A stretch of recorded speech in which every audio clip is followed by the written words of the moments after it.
Jerry Stellenberg with Multimorphic. Thank you for joining us. Here to talk about Multimorphic, the company, the P3 pinball platform, and our latest game, Final Resistance. This is a concept by Scott Denisi, who's joined us on the panel here. We're going to chat with him in a couple minutes. Yay. One person likes you, Scott. Yeah, I saw him. It was that guy. Yep, he's got me. You know that person. It's a concept where you're defending the city from the alien invaders. The super cool stuff on this playfield. We're going to talk about it in a bit more detail. We did things a lot differently than we've done in our other games, and I'm going to talk a lot about our other games and the system, the platform, and all that stuff. But before I do that, introduce the team. This is a product of a lot of work by a lot of people. And I'm not going to name all their names. You can read them on the screen. There's software, there's artwork, there's sound, there's music, there's video, there's mechanical. There's all the stuff that every pinball machine needs, and there's dedicated people who are developing all those things for us. The team is super talented, experts in every field, and this game is something very special. Real quickly, the pricing and ordering and all the businessy information. The P3 system is a machine that can represent or present as many different games. It's a modular system. We'll talk about all that later. But before we get into the panel, I just wanted to tell you a baseline about the pricing. The system itself is $8,300. With a game, most machines are more interesting when there's a game installed in them, so you can enjoy the content. $11,700 for the machine as you see it sitting here. The game module itself is a $3,400 add-on, so people who already own the P3 system can add this Final Resistance game for $3,400, a lot less than buying a brand new machine. We take a $2,000 deposit if you want to buy into the system. Our lead times right now are about 10 to 12 months on brand new systems. Games will be a lot less than that. So if you already have the system and ordering a game, it'll be a lot less than that. That's it. Business discussion over, at least until later. I want to introduce some of the key developers on the game. TJ Weaver, mechanical engineer. Scott Denisi, creative director, and he did all the audio for the game, the music, the sound effects, all the cool stuff that you hear, and Bowen Cairns,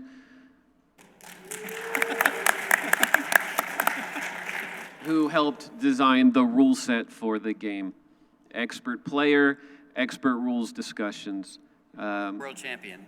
Former world champion. Former. At what? Emphasize the former, yeah. Thanks. Wait, did you just win? It's like when you're the president, you suddenly you're not the president, you're the former president? Okay. Yeah. All right. So let's start by putting Scott on the spot. Scott, you want to introduce kind of the game concept, and then we'll take any questions from the audience and then jump into some more details. Absolutely. Can you guys hear me okay? All right, perfect. I don't have to like hold this thing then. So the concept of this game is something I've had in my head for a little while now. I wanted to create something like a love letter to Attack from Mars, right? We all love Attack from Mars. We've played it a million times. But I wanted to create something that was more of an updated version, a little bit more of a serious version of a sort of Attack from Mars game, right? So I came up with this concept of this cyberpunk dystopian world where you and your team, you and your cohabitors, right, are just trying to defend this city from this invading alien force, right? The government does not care and does not help, so it is up to you guys to get into this thing, grab power-ups, and try and blow these aliens up and get them out of here. So that high level, that's the storyline. I mean, we could keep going deeper and deeper into stuff, but I'll just keep it high level for now, as this will develop as you play it for yourself. There's a lot of open-ended areas in this storyline as well that will allow you to kind of think for yourself and play through it. But so I wanted to create this, and when I got the opportunity to actually come up with a proposal for the P3 platform, I wanted to make something that had a ton of traditional like wood playfield style elements in it and throw that on this platform. The P3 platform is a very technologically advanced, it's an insane machine. You guys have probably all seen this. If you haven't, you really need to go out there and take a look at it. So I wanted to start putting in some really old school elements, just something that I personally am just a big fan of. I'm a big fan of these retro throwback things, as with TNA and as with Rick and Morty as well. You could see pieces of really old styled things put into it. So basically I want to take the most advanced pinball platform that we have and, back it down, I guess, or something. I don't know. I wanted to throw retro stuff into it to make it do stuff that it hasn't done yet. So what I proposed was an unlicensed theme to Jerry, so I gave him this proposal thing. And then we got the thumbs up to go ahead and started working on it, putting it together, and then assembling a team and coming up with the actual implementation of it. So it's really good. Yeah. So the result is this machine, this game. I hope many of you have seen it on the floor, have gotten a chance to play it.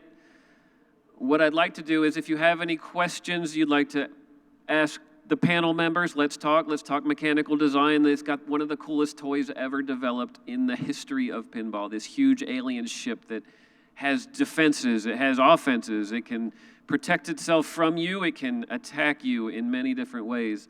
Let's talk about rules design. Let's talk about the creative process on the music. Does anybody have any questions they want to start with? Yes. Whose fault is it? Whose fault is it? Yeah, so whose fault is it for the ball cannon? Whose fault is the Yeah, ball so- cannon? Yeah, who cooked that one up? Because that thing's really cool. This is something that I had. I started drawing it up in SolidWorks as a proof of concept for myself to see if I could make a Nerf gun style loading mechanism that would hold balls vertically in front of you and then shoot them out and use gravitational force to load the next one in place. I threw that together in SolidWorks, and then when we started digging into this thing, I gave it over to TJ, who is an amazing engineer, and he actually took it and made it really function. So he took the ball guides and stuff that I had laid out and then just fixed the entire thing and made it just really, really, really reliable, really manufacturable and fun. It's smooth. It's great. So Scott came up with the concept and TJ made it work. TJ, Yeah. But that how'd you seems make it work? Yeah. Scott's really good at laying the game out, and he has a really good idea of what he wanted. And many of his shots were not physically possible on this platform. It's like, Scott, we have to move things around. We have to make it actually be able to shoot pinball shots and flow really well. And so I helped him through that. We went back and forth a few times, and what we have here is what we settled on. But Scott's just like, I want a device that shoots a ball back at you, but I want to shoot a lot of balls very quickly. Let's make it happen. And shoot them over the walls and scoops that can raise in the middle of the playfield. Yeah. That's the key thing is that it is way above that scoop assembly. So it's firing right over the top. And it goes right to that left flipper too. So TJ really nailed it when he dialed that in and got it working right. So that's one bit of offense the cannon has. What about the defense? The ship is able to employ a defensive shield that actually lowers down, and it blocks 5 shots beneath the ship. 3 targets, a ramp, and a loadable scoop. It's 5 shots. It's 5 It's shots. 5 Okay, shots. Come targets on. are shots. We're They talking are, about they shot are. paths. Our targets are shots. It blocks 5 things you could shoot for. But one of those is a ramp that goes down, it goes through the ship and comes out the right side of the wire form. And the other one is a ball lock, which as soon as you shoot the ball in there, after you've raised the shield out of the way and beaten the ship's defenses, that's what will actually lock a ball into the ship. And it does that in a fraction of a second. So load 3 balls in the ship, get a ship multi-ball, and then all chaos breaks loose. So iteration in design, Scott's original concept was to bring the shield up from underneath the playfield. Yeah, so the original design was to actually bring it up underneath, but then when TJ and I were working through this, we're like, it makes more thematic sense to have the shield actually come down out of the ship. And my first thought was just like, there's just no room physically. Like, I'm looking at this mechanical drawing, I don't know how you would do this, and TJ's just like, he's like, here, watch this. Hold like, my beer. He's like, hold my beer. Watch Yeah. this. I'll make it work. It was so cool. Yeah. We should really, I would love to show people that mechanism sometime. I don't know if it's feasible at a show, but we should get some pictures of that mechanism without the skin on it. What we often do, Wally, we'll get to you in 1 second. What we often do at shows is after the seminar, we can head back over into the showroom, the game area, and we can show a demonstration of specific features of the game and of the platform. We can demonstrate the cannon firing 3 balls in half a second at the player. We could demo a lot of the different things. Wally. Jerry, I've played the game and it's really fantastic. My question is, it's kind of cheap at $3,400. Do you ever think about raising the price on it? How much will you pay? How much you got? Wally's leading me into business discussions. Obviously, the system is capable of adding these games that we're talking about. Our whole business model is based on people owning a platform, a pinball machine. It takes up space in somebody's house. It's an expensive thing. It's a cabinet with a back box with flippers and mechanisms and computer system stuff and all these things that cost money that you shouldn't need to buy more than once if you're only playing one game at a time. So we have this system, we can add content to it for much less than a traditional pinball machine. This playfield at $3,400 is an incredible value for people who own the system. For people who don't own the system yet, it's the same price as any other new machine out there or less. So buying into the system is comparable with other new games. If you already own the system, the value just kicks in, and every new game we come out with increases the value of owning the system. More questions for the panel?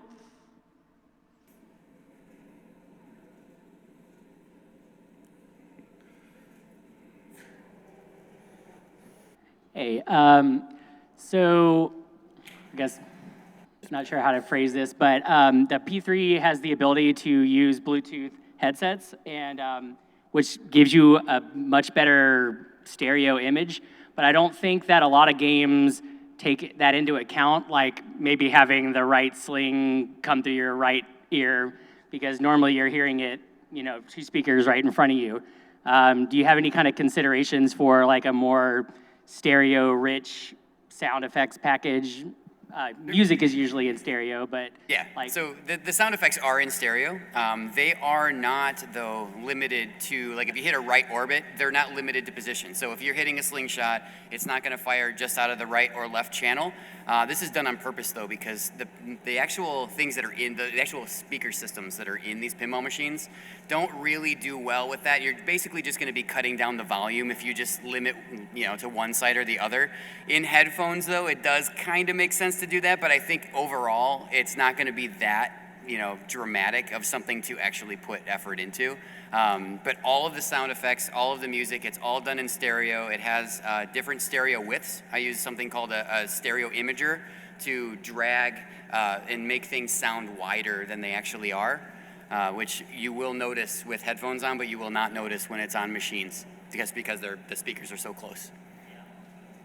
So we have experimented with location-based audio in some of our other games. Lexi Lightspeed, our first game, we attached audio, what are called audio listeners, to individual objects in our game engine. And as those objects move around either the screen or as they're connected to an orbit shot, we had the sound following the progression of the ball. Or we attached it to an element like an insect. We have these things called bugs, not software bugs, actual insect bugs that you're supposed to roll over with the ball and interact with them. And they're moving around the screen, and we attached buzzing sounds to the various things, and they literally do that. But Scott's absolutely right. You kind of lose that context in in a stereo pinball machine where the speakers are pretty close together. Bowen, tell me about the rules, or tell them about the rules. Why did we settle on the wave structure, the battle structure that we did? This came out of lots of discussions with everyone on the team, including the programmer, Michael Ocean, Scott, really everyone. And the wave structure was going to be, you're battling these aliens. You just battle them and battle them and battle them. You beat them, you lose them sometimes, and then another wave will start. This ended up evolving because it's very intimidating. The player pushes the start button and say, all right, you're in a battle, go. At the very, very beginning of a game, like Attack from Mars doesn't start you out in a city. You have to sort of earn your way there. And so we created two different settings called prep and battle. When you start the game, you're in prep. And what you can do in prep is do things that make the battle, the oncoming battle, easier by shooting shots to earn power-ups, by locking a ball in the Denisi lock, which is not the cannon, it's a different lock. And then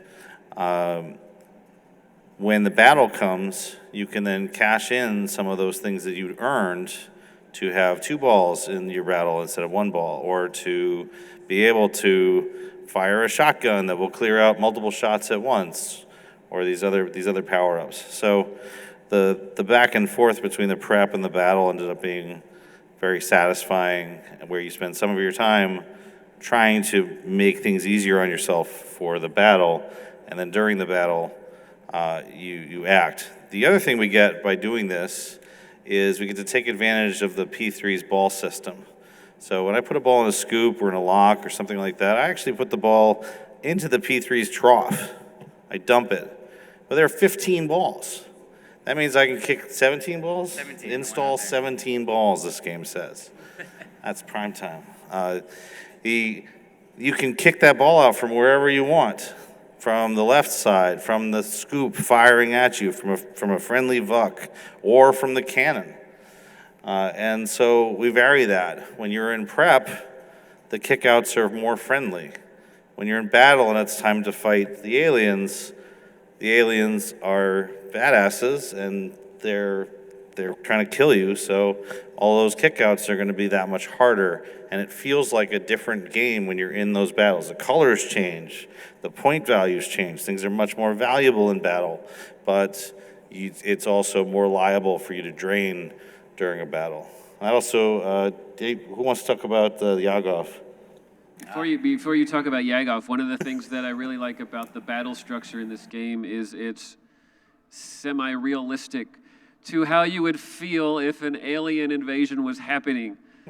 You don't control when the mode starts. The modes start, they light. You don't control when the aliens are attacking you. When a timer expires, they're attacking you. And there are various modes that are representing the way they're attacking you. But it's not like a progression of shots to go light mode again. These guys are attacking you. But if you hit the right progression of shots, you can preemptively attack them and start the mode early with some advantages that you gain by doing that early. So the structure of modes, which we call battles, is pretty unique to this game, I believe. Yeah, there's one other place that I think is this is really valuable to talk to Rory's animations. On a traditional playfield, which is we're trying to do very much a traditional playfield, if I shoot shot A and it's supposed to light shot B, I basically only get to convey that through the flashing lights or perhaps a call out. I shoot it, but on the P3, I can shoot A, and a pulsing light will travel over to shot B on the insert, the fake insert that we have on the screen. So you have learned from this that you shot A, and that caused this other thing to happen. And it lets players learn the rules of this game a lot faster than they would learn if we had put the same stuff on a traditional playfield. Is a back and forth with Scott and the graphics folks, because we have this screen under the ball as you're playing, and we have the ability to show you all the information that puts things into context as you're playing the game. Scott's vision is more of a retro style game, and all other games don't have a screen in the playfield, and they have static artwork and blinking shots. Scott, you want to talk about that? Absolutely. So, the original vision, obviously, as I said earlier, is I wanted to bring this system into like a retro look, right, and bring some retro elements into this platform. So I started at the beginning by pushing back on a lot of different types of overlay animations that can go over the top of these inserts, and then as we went, Rory, the graphics guy, he's amazing at this stuff. He started showing me some really cool ball locked stuff and some other things, and I'm like, these are actually really helpful to use that LCD screen to pull these things all up and where you can see them. We aren't, as pinball players, we don't usually look up at the screen that's on the pinball machines, that's on the back box. We're usually just looking down at the playfield at what's going on, and if we could just portray what's actually happening on that screen without doing too much and not swaying too far from that retro, traditional looking playfield layout that we put up on this thing, it turned out great, actually. So I did push back a lot at the beginning, but then as they were showing me these things and it showing me how they all integrate, it looked just so good when we were putting these things on. Like the ball locks, for instance, is the best thing, or the replay, when the replay pops up. It's amazing. You want to zoom in on the play field because you can see on the actual machine it's running attract mode light patterns. And we have these virtual inserts on the screen that represent the lower play field on any machine with inserts. And then we have the physical inserts on the upper play field. So we have physical hardware and virtual hardware, these software versions of inserts, and we have light shows, code that's running lights that smoothly progress between the virtual elements and the physical elements. It's kind of a cool feat of software development. Michael Ocean on our software did all the light shows, and it just came out to be this really well integrated lower playfield that feels like physical, real light elements. If we can fool you into thinking that those are just arrows into wood, we've done our job. But then we get to every so often just put an explosion on the thing, but these are really, really lightly taken. We're mainly just sticking to the requirements, like those lamps. If they have a label on them, that's not changing. That's going to sit in that space, and it's going to have that same label through every game, the entire game. Coleman, you have a question? Yeah, one of the unique elements of the P3 is the ball tracking over the LCD screen. How does this game make use of that? Who wants that one? I could talk high level to it. So there's a few things that it's doing right now. The ball tracking is tracking the ball when you're hitting the side targets. So the lock and load targets, those are absolutely being tracked by the ball. There are also the hack rollovers in the in lanes and out lanes. Those are being tracked as well. And then as of right now, that's the majority of it, unless I'm missing something. I think that's all we're really using the tracking for at this moment. So this retro style game that Scott visioned, how do you implement retro style traditional switches over top of this dynamic surface that is a monitor? Well, we have the ability to track the ball as it's rolling over that monitor, so we can recreate, just like we recreated the inserts as virtual inserts that smoothly do these light shows, we have what we call gates or virtual switches. So when the ball rolls over specific areas of the screen, it triggers an event just as if the ball rolled over a rollover switch. And it's seamless to the player. You don't see the physical switch, but the ball interacts with the game in the same way. More questions?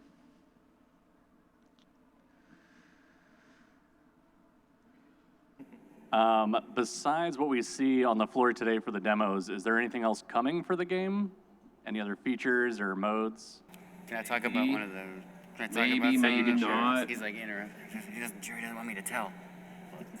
Power-ups. Oh, I was going to talk about a power-up that it's not in there. Power up, power up. Power-ups, power-ups. waves, battles. The code's pretty mature right now. It doesn't have all of the modes or all of the power-ups. Scott, you want to talk about some of the power-ups? Yeah, so I've got a really cool, exciting power-up that I wanted to share with you guys. So first of all, the power-ups, let me just talk high level real fast on what the power-ups actually are, because I didn't touch on this yet. None of us did, I don't think. So the power-ups in the game, you have a bank of 4 power-ups that you can hold.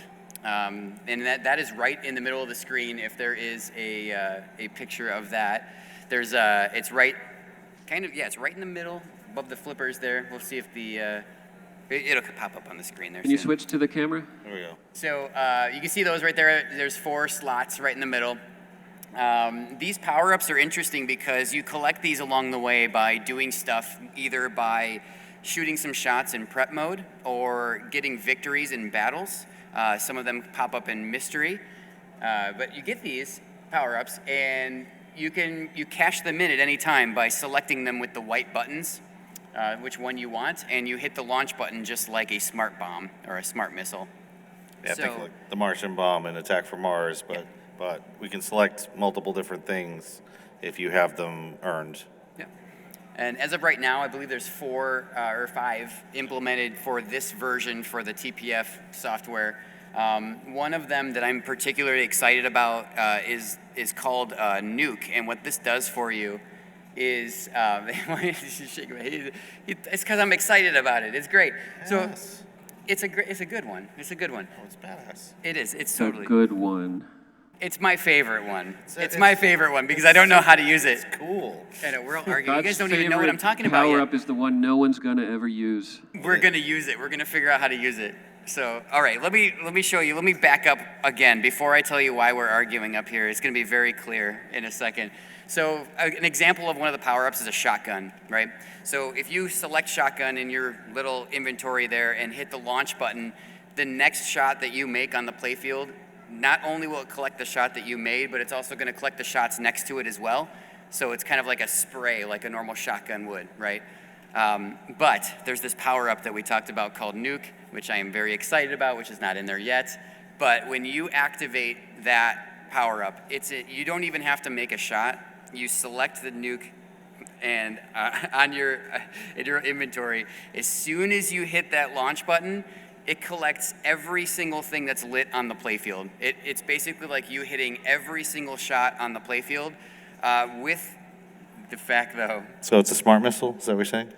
Yes, but it kills your flippers and it also kills you, and it also kills your ball save. So you see why I'm so excited? This is why he's like, no one's ever going to use that. I'm like, yes. Yeah, they when will. I'm playing a 2-player game against Bowen and I beat him, which is never going to happen, I could actually walk off on ball 3 by hitting a nuke. And just like, mic drop. And it's a mic drop. It's amazing. Yeah. Yeah, it's pretty badass. Yeah. Do we want to talk about the other ones or Wait, the yeah, other power-ups? I'll let you go ahead So- and talk about But another let's one. see if Becca has a question that's... Okay, go ahead. I do. I don't want to get, well, I don't think I'll get in trouble. So one of the things, it's not bad, I So, promise. anyway, you were saying... So one of the things that is also unique for the P3 is that there are third-party games that you can utilize with your modules. So there's downloadable content. Because I watched the stream in Scott's basement and I was a little tired. What third-party games? You watched the stream in Scott's basement. Yes, with his wife, but that's another story. Okay, this but is weird. so what third-party games are available or play well? Also, is this the play field that you want to use Barnyard for? Yeah, look, can I answer that one? Actually, I've tried all of these. So I think that Barnyard is pretty good on this one. The left ramp is repeatable, backhandable, which is very important for Barnyard. All of the animals come from the left side of the playfield. So you got to wait until the actual little chickens come out and stuff. Like those are actually worth the most. So when you get that, you can backhand the left ramp and it kind of feeds it back to your left flipper. Really important. Okay, so next game. Barnyard, anyway. What is that? Barnyard. So Barnyard is one of the, it's this downloadable How do you not know what Everybody's How do you favorite not know what mini Barnyard game, is? This is your Secret. company. He wants me to explain how awesome Barnyard is. I know he's setting it up for me because I love it so much. Barnyard is a downloadable game for the P3 system. It does not care what module you have currently installed in your game. It runs on all of them, so that you can have your friends over and say, hey, let's do a quick dollar game on Barnyard. You just exit out of the app that you're in, load up Barnyard, and it's ready to go. Doesn't matter, right? Each of those games, actually have high score tables, which I just learned recently, for each module. So like if one module actually delivers balls differently than the other, then it's kind of fair game. Then one's not going to dominate the others. But yeah, those are downloadable content, which is really great. And there's another one called Rocks. Rocks I've also played with this module installed. It does a really good job because basically, as it sits right now, we're kicking it out of the vertical up kicker, which is on it's not showing again, but on the right side of that goes in front of the ship. So it brings it to your right flipper, which is kind of nice.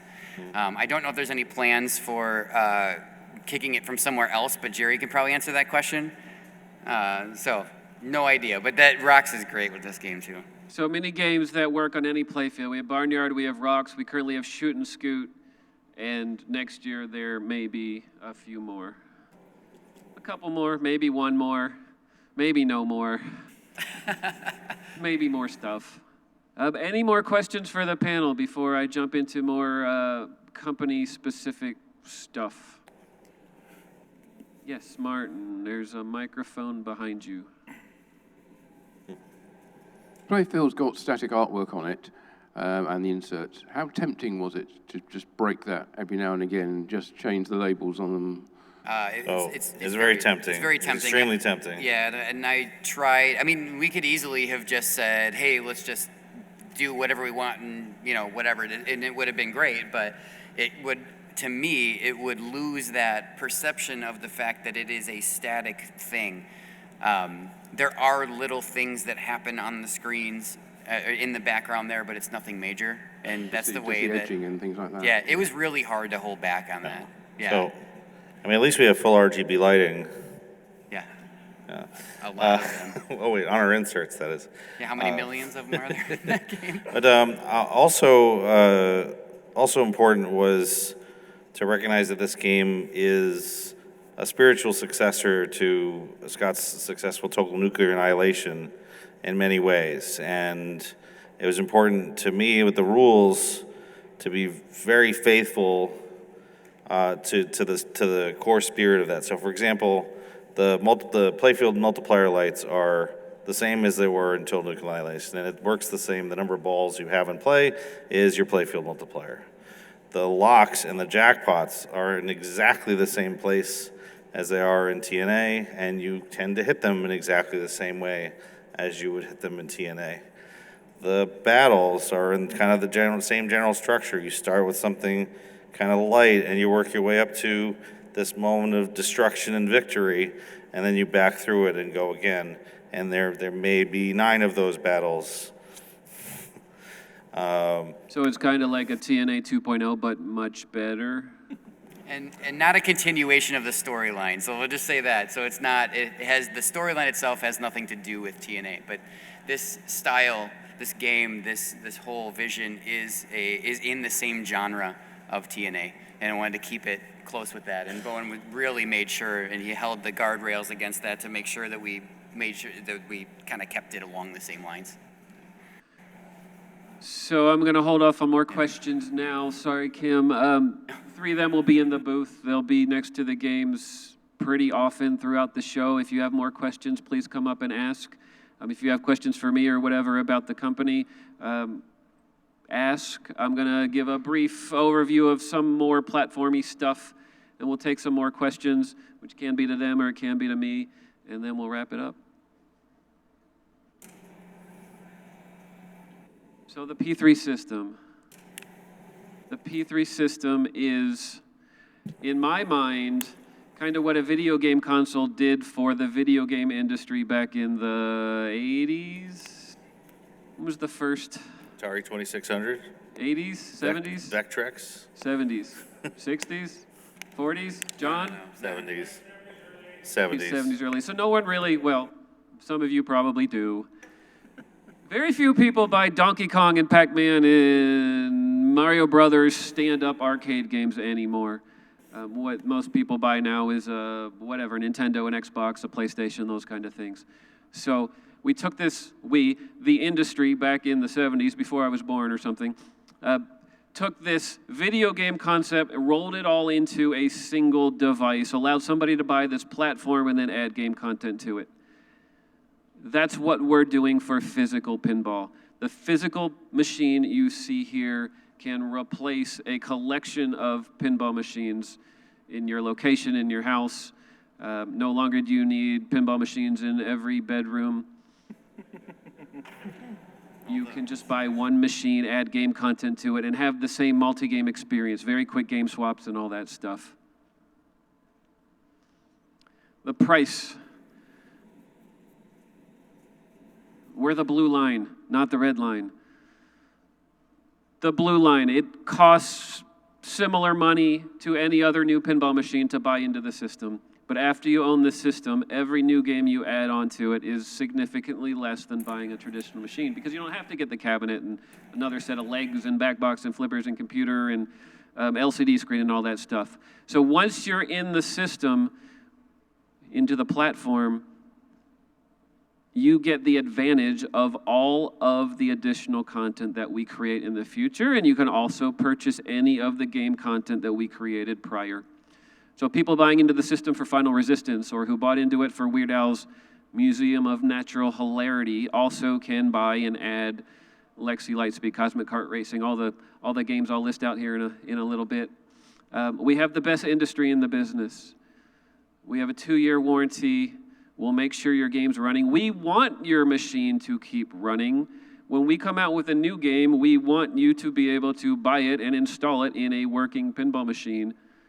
Every other manufacturer wants your machine to be broken so that you get rid of it, sell it, free up a spot so that you can buy their latest. We don't. We want to support you. We want to help keep your game running. We want to give you a reason to want to enjoy future game content for that machine.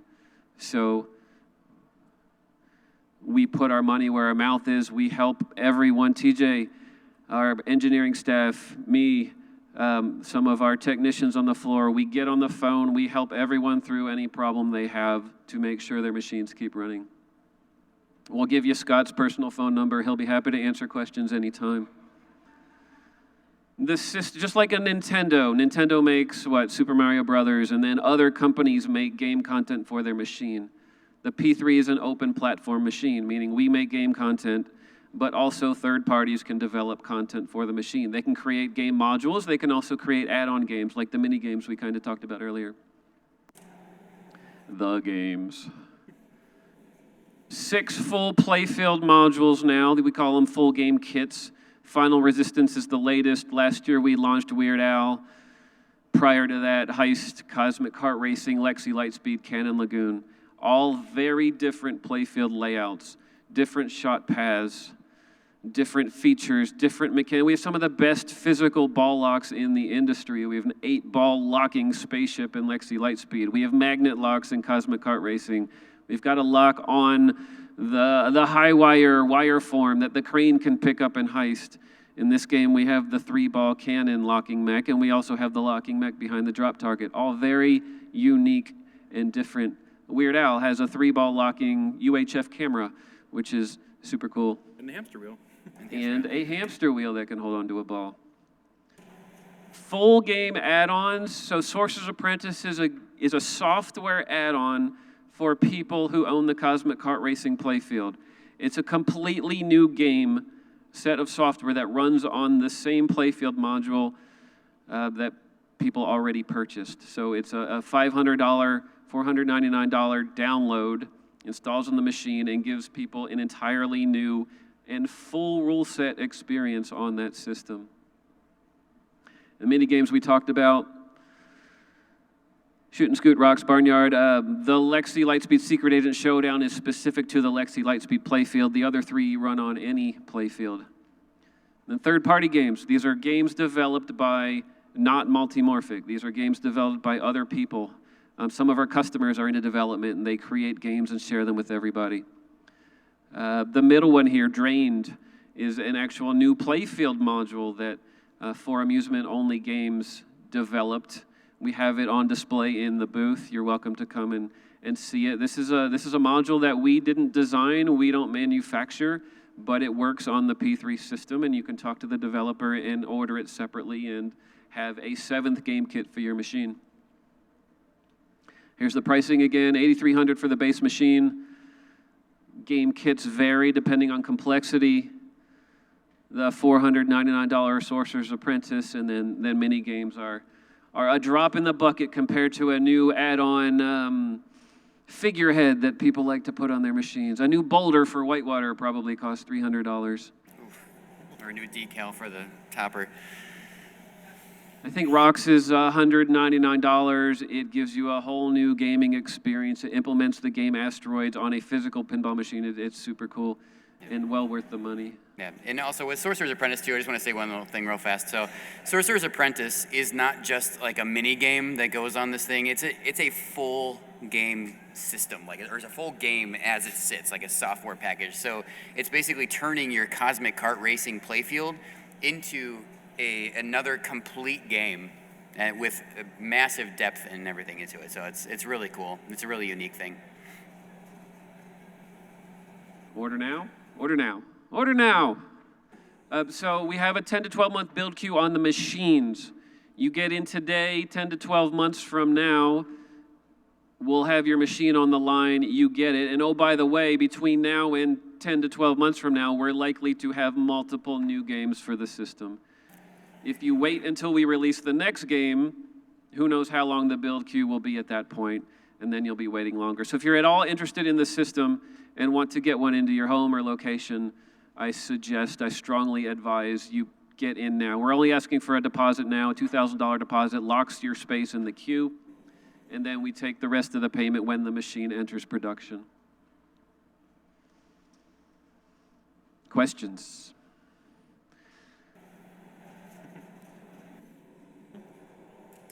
I'm not picking. He's picking. So say hypothetically you already have a system, or in theory in the future if you have bought into the system, typically how long can you expect for a turnaround on if you just need the module itself? Question is about game module production time, basically, and lead times. Let me talk about Final Resistance. Final Resistance, we launched it just a couple weeks ago. It's here on display. What we have in the room are prototype playfields. We're entering production in May, and we will start shipping product hopefully in late May, maybe early June, and we'll just blast through the build queue at that point. So people who order Final Resistance game kits, existing P3 owners who order game kits, do not need to wait behind the 10-month machine building queue. These are separate production lines that we have at the factory, and we will be building these things separately from that queue. If you're a customer who has ordered a machine and is in the build queue, you can also order Final Resistance now. You may have a Final Resistance playfield before your machine comes in. It'll be waiting for you on your doorstep. So when you get your machine, you already have additional content for it. Yes. Sorry. Is it possible to develop on a Mac? Because I know there's like a simulator involved, and does that only run on Windows, or can you use either? So the development environment, question about using a Mac versus Windows, all that stuff. We use the Unity game engine, which is a very commonly used game engine for video game creation. It's used by millions and millions of people. It runs on pretty much all of the major OSs. We're using a specific version that works best on Windows, that you can go through some hoops and get it to work on the Mac. We are currently looking into migrating to the newest version of Unity, in which case it will be directly supported on the Mac. But we have developers using Macs to develop games. I used to use a Mac until it died, and then I got a Windows machine. But yeah, most major OSs are fine for development. How long does it take to swap out a full game? John. We've got 3 minutes left before we got to stop. You ready? John, how long does it take to swap a game? 3 minutes if you pull the glass off. Okay. You can do it under 3 minutes. Do we still have the mobile camera? No, everyone left. He's rushing. He's being timed like a pit crew.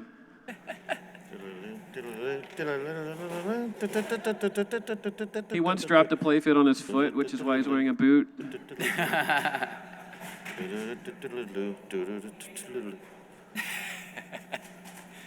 He's actually done this once or twice. So many balls. Yeah, so there's 17 balls in this thing right now in that trough, which So is what imagine he he just grabbed a new grabbed. playfield Yeah. to install it in the machine to swap the game. Lock it in. Reconnect the playfield connectors, which has power, it has a communication bus, and it has the USB and Ethernet ports. Ta-da! And mark. Most of the time is glass pulling off. Yeah, and it being takes careful just not as to long to break do the glass glass on as your all the floor. other steps Yeah. together. You timed them? What? John's not quite as good as TJ. Questions? Thank you, TJ.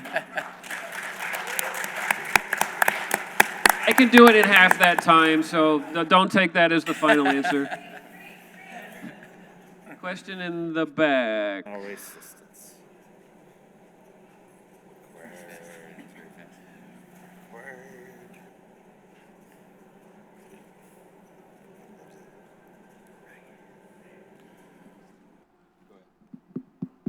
There we go.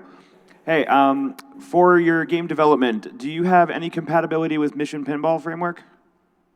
Can that be used for your platform?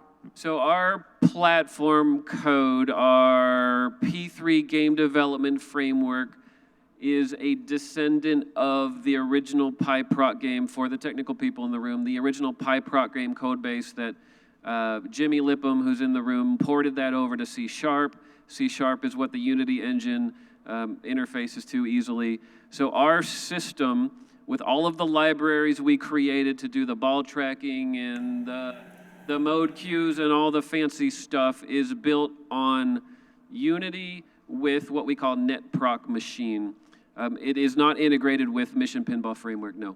Okay, so I'm going to have to learn a new system to make comprehensive fission devastation. Got it. It's not too bad.